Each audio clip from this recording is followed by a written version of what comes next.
What's My Scene? And we're here to ask Jack Bratt what his scene is. Hey, Jack, thanks for Hello. joining us. Thank you so much for having me. So what is your scene?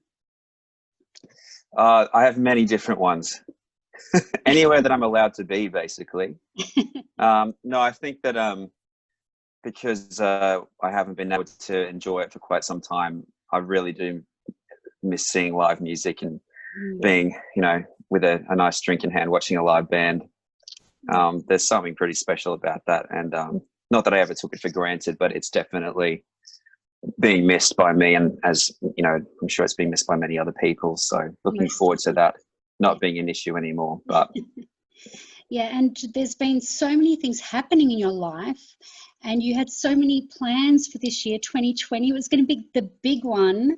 I'm not much of a planner, in the long term. So this was the year that I really kind of had planned down to almost the day, and that just goes to show that life doesn't want me to have anything too well in order. But it's actually been okay. I'll obviously still go on my fellowship as soon as I can. It's safe to do so when our borders are open. But I've been really lucky. I actually was able to use the quarantine time really well, and I wrote a lot of music. And I was very lucky to get some additional funding through Arts Queensland to make my debut album. So I've actually already started recording that. I just didn't expect to be doing that so soon. I thought that I would go to New York and write and kind of compare it, kind of combine it with the songs that I'd already written here in Brisbane, and it would kind of be a bit of a combination of life in New York, life in Brisbane, and those two perspectives. And I'm sure that album will be the next one, but I wrote a lot of music, just kind of being here. I expected to waste, my time being stuck inside completely. And I was cool with that. I thought that I was just going to, watch Mastermind and, drink some wine with my fiance and walk my neighbor's dog. And I thought that would be that. And, I didn't have any aspirations of learning another language or anything like that. And I certainly didn't expect to write the amount of music I did. But I think just having that forced, you have to just stand still, for a while, because obviously everybody's life's, extremely busy and fast paced in our society. But I was forced to just, stop and focus for a little while. And then I think that's just when everything just started coming together and all the music came out. So yeah, the album's written and we're already kind of halfway through it already. So it's just not what I was expecting, but the momentum hasn't kind of stopped by any means. It's just the timeline's flipped around in reverse, which is kind of what I should have expected, because that's a classic me thing. But on the back of Spades you now have Outsider, which I love. Yeah. Oh, thank you so much. That's so nice of you to say. Cheers. Brilliant. Yeah. Tell me a little bit about how that came about, and also that brilliant film clip. Well, the song itself just kind of fell out when I started. After I won the Grant McLennan Fellowship, it was just such a huge boost of confidence for me after years of not having a lot of it as a songwriter. I just decided to stop, and I just had a lot of false starts, I guess, in the industry, and just got a bit tired and a bit beat down. And so when I won that award, it just completely reignited everything in me. And I didn't realize there's kind of so much music, I guess, sitting in me over a long period of time that, it hadn't gone away. It was just waiting for its time to be allowed to, get out. And the Outside was just, it's one of those, the songs that you write in 10 minutes are just the best ones, because I think you enjoy them more because you feel that you didn't really have much of a say in writing it. You're almost just like a conduit for getting it out of your body. It's already there existing. You're just, the facilitator of that song. And if and you got to kind of take that opportunity when you're like, okay, something's happening here, and you just need to sit still for a few minutes, and then it just all it all came out, in 10, 15 minutes. It was ridiculous. So and it had a lot of themes in it that I, had been thinking about, and it had all been organized for me in that time. And the music that accompanied it just came out really well. And as far as the video clip, it seems just like an appropriate thing, just trying to think of the most, obscure person. You know, I mean, the idea of the outsider is just being a you know, a left of center person, somebody that doesn't necessarily fit in, a bit of a weirdo. I grew up in a really small country town, and you know, liked, you know, the devil's music and stuff, and you know, like, yeah, you dress all in black, but then still people still ignore you, even though you're kind of the oddest looking person around. And that's kind of what I figured with the Spaceman. It's, you know, in the video, people don't really care. They're still, you know, too preoccupied with their own stuff to really care that there's a guy walking around who's not where he should be. He's not with the people he should be.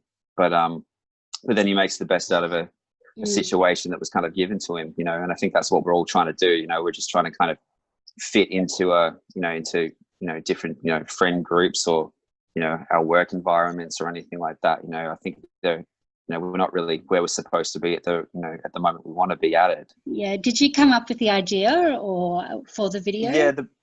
Yeah, the basic idea was mine, but I can't take any credit for how great it turned out. I'm so pleased with it. And Bradley, who directed it, is just an amazing director and editor. And I said, I'm not really good with timelines. So when I was kind of lining up the release, and I'd forgotten that the film clip had to be out earlier, so you could kind of show it to people to see if we could, you know, get it premiered through people. And I left it 2 weeks before the song came out to shoot it. So I said to Brad, it's like, how quickly can we get it back? Like tomorrow after we film it? You know? But he was really cool. He had it back within like 3 days. He just worked like an absolute madman. And Christian, who's the Spaceman in the film clip, is a wonderful actor. And just seeing him express himself without the face, that it was blowing my mind, because I'm only in the clip for 2 minutes because I didn't want to, you know. I love your cameo. No, your cameo was great. Well, somebody had to drive him to the space junk, and he's just such a wonderful dancer as well. So the scene where he's dancing down the staircase, when he kind of is expressing the joy that he might be able to get home. I just love that. And, you know, it wasn't actually that much in the film clip, and so we had to kind of recut it, so there was way more of him dancing. And obviously my beautiful fiance Miriam Young is in there as well, and she was fantastic and looks great. And it's just it's a beautiful beautiful love story, one you don't really kind of see coming. So yeah, I was so impressed with how he was able to do that. And and like I had like the ideas about like the sign that said might need money for rockets and things like that, but it just comes across like kind of comical, but you also feel for him, you know. It's also a bit like, it kind of gets you in the heartstrings. No, that's brilliant. I watched the clip where you received the award, the Grant McLennan Fellowship Award, and it meant a lot to you, that moment, you know. It still does. I've been in the music industry for, you know, since I was I joined my first band when I was 17 and started touring, you know, when I just turned 18, so I could start getting into the pubs to play. And we were touring with bands like Spiderbait and you know, Grinspoon, and she had kind of like doing the pub circuit. And so to be kind of in so many different projects and played all over the world, and, you know, kind of had varying degrees of success, to win an award for something that I feel is my identity as a songwriter and a musician, it meant everything, you know. And especially Grant McLennan is just a musical giant as far as our landscape goes, particularly being a proud Brisbane musician. You know, for a long time,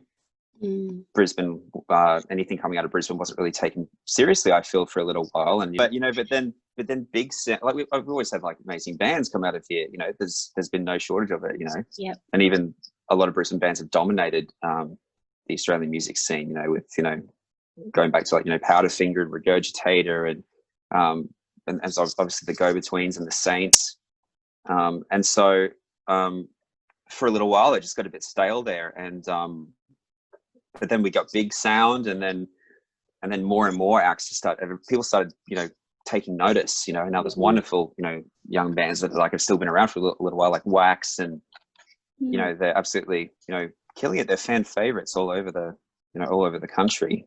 But yeah, Grant McLennan, you know, was and the Go-Betweens, they were very you know, a band that was a little, you know, odd, you know, left to center, and, you know, didn't have their, you know, the maximum fanfare of them celebrated until kind of their last record. That's when they won you know, arias and things like that. It's really sad that he wasn't around to kind of see, you know, him, you know, see the benefits truly of how much that band means to a lot of people.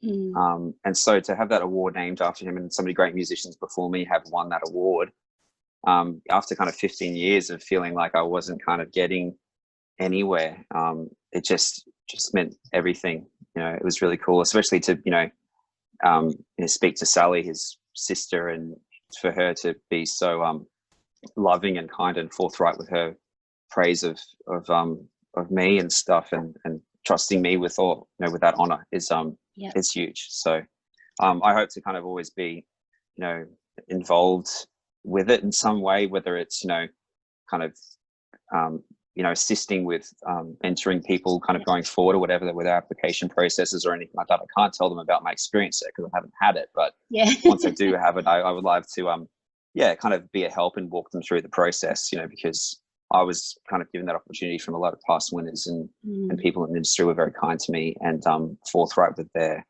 support of me, you know, even applying for it. So that was just, you know, I was a bit blown away by that as well. It was really cool. Yeah, for art to be competitive, it just doesn't feel right, you know, and it's, you know, and at the end of the day, it's not, you know, it's just about, we're all just kind of doing our own thing. And there's only so many, you know, festival slots or songs added on the radio, but at the end of the day, you know, whoever gets it is deserving of it. So it's, you can't really work for those accolades. You just need to, it's, you know, the joy is in the work, you know, with anything. So well, we wish you all the best.